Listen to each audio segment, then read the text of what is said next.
Bienvenue sur Neldo Foot. Dans quel pays nous écoutez-vous aujourd'hui? Écrivez-le en commentaire. Et surtout, n'oubliez pas de liker la page Neldo Foot. Abonnez-vous et activez la cloche pour ne rien rater des infos football. Aujourd'hui, on va parler d'un sujet très important autour de la sélection haïtienne.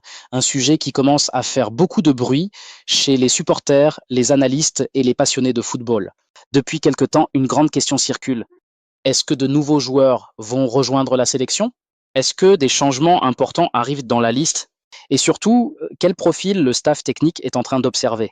Dans le football moderne, les sélections évoluent constamment, les joueurs changent, les performances influencent les décisions et les entraîneurs cherchent toujours à renforcer leur équipe. Et aujourd'hui, Haïti n'échappe pas à cette réalité. Chapitre 1, une sélection en pleine transformation. La sélection haïtienne est dans une phase importante de son développement. Entre les compétitions internationales, les éliminatoires et les matchs amicaux, le staff technique est obligé de réfléchir constamment à la meilleure combinaison possible. Ce travail ne se fait pas en un jour. Il demande observation des joueurs locaux, analyse des joueurs évoluant à l'étranger, suivi des performances en club, et surtout une vision à long terme du projet national. C'est pour cela que beaucoup de supporters commencent à poser des questions sur les possibles nouvelles convocations. Chapitre 2, la concurrence de plus en plus forte. Aujourd'hui, le football haïtien possède une nouvelle génération de joueurs. Certains évoluent en Europe, d'autres en Amérique et d'autres encore dans le championnat local. Cela crée une forte concurrence pour entrer en sélection.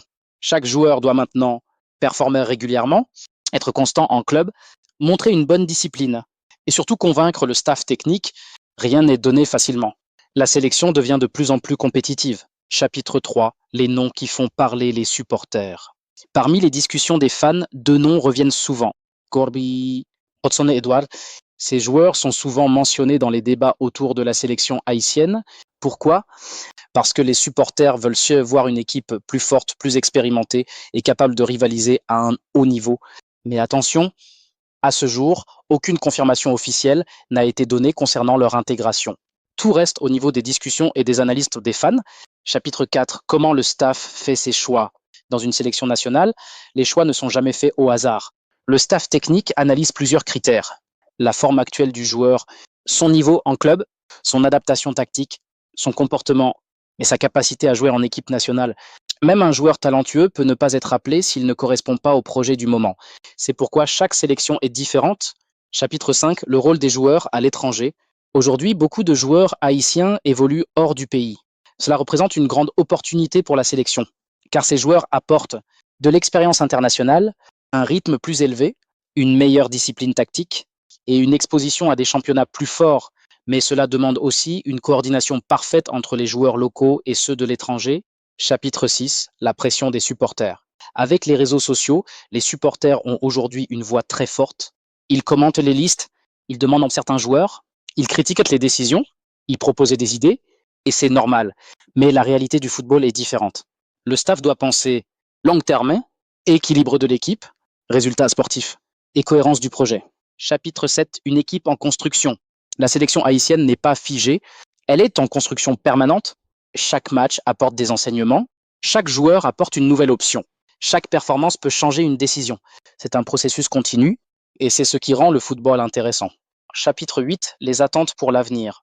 Les supporters haïtiens ont de grandes attentes. Ils veulent voir une équipe plus solide, une meilleure organisation, des résultats internationaux et une qualification pour les grandes compétitions. Pour atteindre cela, la sélection doit évoluer et cela passe forcément par des choix difficiles. Chapitre 9, les questions qui restent ouvertes. Aujourd'hui, plusieurs questions restent sans réponse. Est-ce que de nouveaux joueurs vont être appelés? Est-ce que des changements vont arriver bientôt? Est-ce que des profils comme Gorby ou Hudson Edouard seront concernés? Pour l'instant, rien n'est confirmé officiellement, mais les discussions continuent. Chapitre 10, ce que l'on sait vraiment. Ce que l'on sait avec certitude, c'est que le staff observe plusieurs joueurs, la concurrence est forte, la sélection est en évolution et chaque performance compte, donc aucun joueur ne peut se considérer automatiquement sélectionné. Tout se gagne sur le terrain. Conclusion, une sélection en mouvement. La sélection haïtienne est aujourd'hui dans une phase importante de son histoire, une phase où tout peut changer rapidement. Les joueurs montent, les joueurs descendent, les décisions évoluent et les supporters suivent avec passion. Concernant Gorby et Hudson Edouard, la question reste ouverte. Pour l'instant, rien n'est officiel, mais le débat est lancé. Et sur Neldo Foot, nous continuerons à suivre toutes les informations en temps réel. Autre, Neldo Foot. N'oubliez pas, likez la page Neldo Foot, dites votre pays en commentaire, abonnez-vous pour plus d'infos football, parce qu'ici, c'est toute l'actualité du football haïtien et international.